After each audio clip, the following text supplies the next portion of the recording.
Good morning everyone, সবাই কেমন আছেন? তো আজকে রবিবার, ছুটির দিন, আজকে সানডে ব্লগ শুরু করছি। তো চলুন, প্রথমে থালা বাসন করে মাজবো, তারপর অন্যান্য কাজ করবো। আজকে তো বিয়ে বাড়ি আছে, আজকে রান্নাবান্না কিছুই করবো না, বিয়ে বাড়িতে যাবো।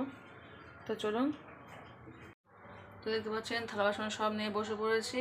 চলুন এগুলো মেজে নিই, পরে দেখা হচ্ছে।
হ্যালো ফ্রেন্ডস, দেখতে পাচ্ছেন চলে এসেছি এখন বাজে সন্ধ্যে 6টায়। তো বিয়ে গিয়েছিলাম, সেই কারণে সকাল রান্না করিনি।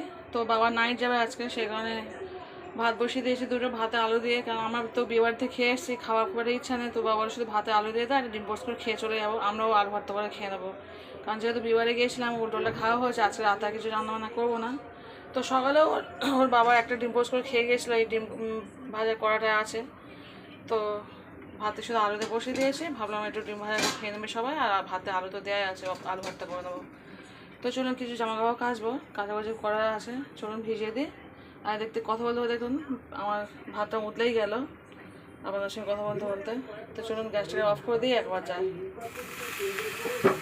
গ্যাসটাকে অফ করে দিলাম, চলুন এবার কিছু জামা কাপড় কেচে নিই।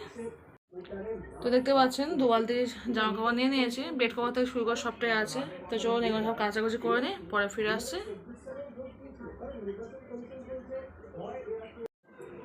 হ্যালো ফ্রেন্ডস, দেখতে পাচ্ছেন জামা কাপড় সব পুরো 1 বালতি কেচে নিয়েছি, আর এই দিকটা পরিষ্কারও করে নিয়েছি। দেখুন পুরো চকচক করে নিয়েছি, একদম একদম পরিষ্কার করে নিয়েছি। তো চলুন এবার ভাবছি ছাদে যাবো, গিয়ে এগুলো মেরে দিয়ে আসবো। বাবা এখন বাজে হচ্ছে রাত 8টা, ওর বাবা তো একটু পরে বেরিয়ে যাবে 9টার সময়। এখন শুয়ে আছে, ঘুমাচ্ছে একটু, বলে 9টার সময় ডেকে দেবে। তো এই মধ্যে ছাদে মেরে দিয়ে আসি, অনেকটা জলটা ঝরে যাবে, আর সকালে ওটা ভালো করে মেরে দেবো, মানে জলটা ঝরে দেবো আর সকালে ওটা মেরে দেবো। তো চলুন যাই ছাদে।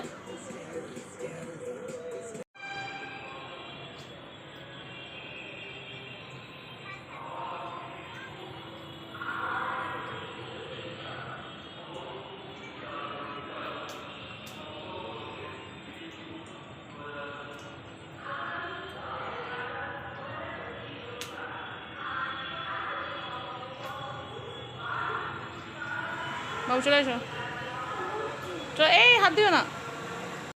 হ্যালো ফ্রেন্ডস, দেখতে পাচ্ছেন চলে এসেছি, এখন বাজে হচ্ছে 9:30। ছাদে থেকে মেলে দিয়ে চলে এসেছি, আর ওর বাবা 9টার সময় চলেও গেছে। তো এবার একটা ডিম ভাজা করছি, ছোটো ছেলে খাইয়ে দেবো, আর আমি আমার বড়ো ছেলে ডিম ভাজা করে আলু ভর্তা করে নেবো, নিয়ে খেয়ে নেবো। তো আগে ছোটো ছেলেকে খাইয়ে দিই, ওর বাবা একটা ডিম পোস্ট করে খেয়ে চলে গেছে, আর ছোটো ছেলেকে খাওয়াবো, তারপর আমরা খাবো।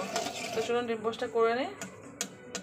আজ অনেক কাজ করেছি, জামা কাপড় কেটেছি 2 বালতি, ছাদে মেরে দিয়ে আসলাম, রান্নাঘরটা আজকে পুরো ক্লিন করলাম, পুরো কোমর পিঠ যন্ত্রণা করছে, অনেকটাই কাজ করেছে। চলুন এবার ডিমটা ভেজে ছোটো ছেলেকে খাইয়ে দিয়ে তারপর নিজেরাও খাবো। সরাসরি শুয়ে পড়বো, আজকাল বাবা নেই, নাইটে গেছে।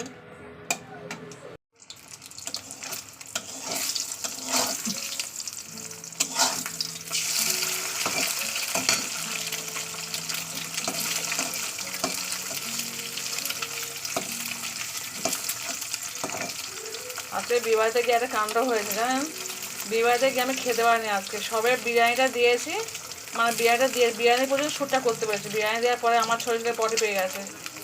কী অবস্থা আমার, না বাড়িতেও সবসময় হয়, আমার খাওয়ার সময় আমার শরীরে পটি পায়। বড় ছেলেও হয়েছে, এখন ছোটো ছেলের ক্ষেত্রেও হচ্ছে। মানে আমি খেতে বসলে ওদের দুই ভাই পটি পায়, কিন্তু বড়টা এখন বড় হয়ে গেছে, সেই কারণে অসুবিধা হয় না। কিন্তু ছোট্ট যেমন ছোটো আছে, মানে আমি খেতে বসবো ওই পটি পাবে। বিয়ে বাড়িতেও সেম হয়েছে, মানে সবে বিরিয়ানিটা খেয়ে নানপুরিটা খেয়েছি, বিরিয়ানিটা সবাই দিয়েছে, বলছে মা পটি পেয়েছে। আবার আমি ওই যেখানে খেতে গিয়েছিলাম বিয়েবাড়ির হলে, ওখানে আবার বাথরুমটা খুঁজলাম কোথায় বাথরুম আছে, সেখানে গিয়ে ছোটো ছোটোকে পটি করালাম, করিয়ে এসে আর খেতে ভালো লাগে, মানে খাওয়া তো হয়ে যায়, একটা ব্রেক করছি না, খেতেই বিরিয়ানিটা খেতেই পারলাম না, শুধু দুটো রসগোল্লা খেয়ে চলে এসেছে। তার মধ্যে চাটনি দিয়েছে, পাঁপড় দিয়েছে, ওর পটি করতে করতে এগুলো সব দিয়ে দিয়েছে। আমি কিচ্ছু খেতে পারিনি আজকে, আজকে আমার বিয়ে বাড়িটা বেকার হয়েছে, কোনো খেতেই পারলাম না। যাই হোক চলুন, ডিম ভাজা হয়ে গেছে। এবার আমি তো ওকে বলছি, তোকে আর কখন নিয়ে যাবো না, বলে কেন আমি পটি করছি বলে আমাকে নিয়ে যাবো না তুমি বিয়ে বাড়িতে? আরে হ্যাঁ, তো আমার খাওয়ার সময় তো পটি পাই, যেখানে খাওয়ার প্রোগ্রাম হবে সেখানে তোকে আমি নিয়েই যাবো না। কাজ যে বলছে না আমি যাবো, আমি রাজা ঠিক আছে তুই যাবে। চলুন খাইয়ে পরে আসছে, ওরও খাওয়া হয়নি, আমার খাওয়া হয়নি, ওরও খাওয়া হয়নি, ও তো খায়নি, সব একটুখানি খেয়েছে, নামপুরটা খেয়ে এবার বিরিয়ানি দিয়েছে, ও পটি পেয়ে গেছে। চলুন খাইয়ে দিই এবার।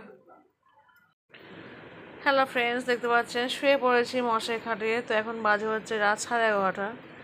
তো সেই 40 টাকা ভাত খাইছি ডিম ভাজা করে, সেই শ্যুটটাই নিয়েছি লাস্ট, তারপর শ্যুট নিতে পারিনি। তার কারণ হচ্ছে আমি আজকে আর খাইনি, আমার শরীরটা খুবই খারাপ লাগছে, জানি না কেন হঠাৎ মনে হচ্ছে প্রেশারটা ডাউন হয়ে গেছে, যার জন্য মাথা ঘুরছে, শরীরটা কেমন খারাপ লাগছে, গা গুলাচ্ছে। আমি রাত্রে আর কিছুই খাইনি।